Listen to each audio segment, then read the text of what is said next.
नमस्कार जुले सलाम।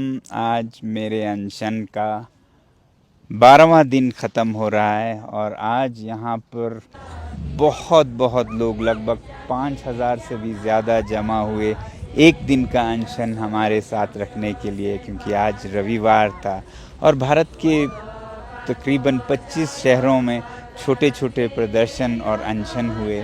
आप सबका मैं धन्यवाद करता हूँ। आज मैंने सोचा कि कुछ लद्दाख की मांगों के बारे में जो भ्रम फैले हैं, मिथ हैं, वो साफ कर दूं।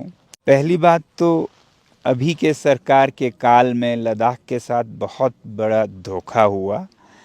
2 बार उन्होंने चुनावी घोषणा पत्रों में लिखित में वादे किए कि लद्दाख को 6वें शेड्यूल में संरक्षित किया जाएगा और उसी के बुनियाद पर 2 बड़े चुनाव भारी बहुमत से जीते, मगर उसके बाद उन्होंने पैर खिसक लिए और अभी तो साफ मुकर गए।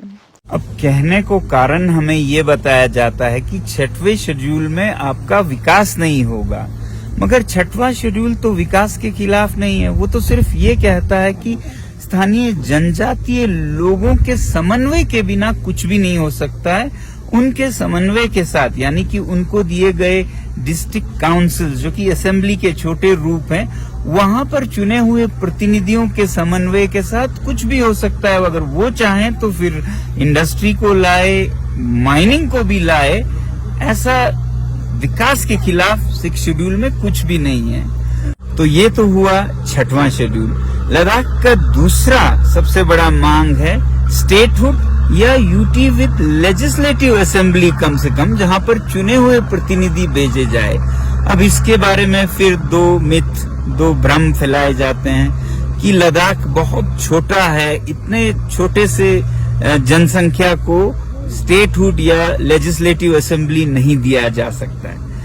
अगर आप देखें तो सिक्किम, जिसकी जनसंख्या अभी 6 लाख है सिर्फ, जब वो राज्य बना, स्टेट बना था 1975 में, तब उसकी जनसंख्या केवल 2.5 लाख थी। तो करना चाहे तो सब कुछ मुमकिन है। और एक कारण देते हैं कभी कभी कि लद्दाख बहुत स्ट्रेटेजिक जगह है, सीमा पर है, संवेदनशील है। फिर अरुणाचल प्रदेश से ज्यादा संवेदनशील क्या होगी? अरुणाचल प्रदेश तो बिल्कुल सीमा पर है और आए दिन वहां भी समस्याएं होते हैं, मगर वो तो स्टेट है, राज्य है, फुल फ्लेज्ड, और वो अच्छी तरह से चल रहा है।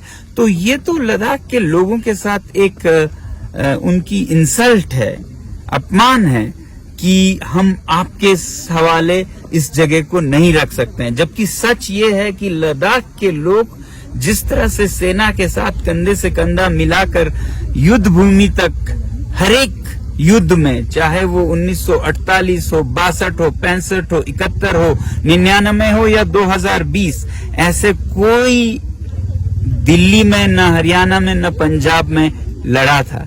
तो फिर तो उनसे भी स्टेटहुड हटा लीजिए, क्योंकि उनपे भी क्या भरोसा।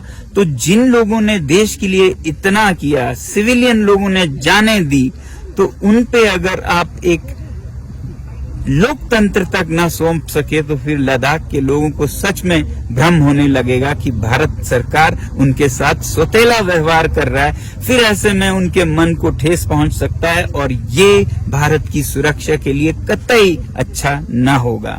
आज बस इतना ही। बहुत धन्यवाद आप सबका लद्दाख के इस आंदोलन में जुड़ने का। हमारी आवाज को सशक्त करते रहिएगा।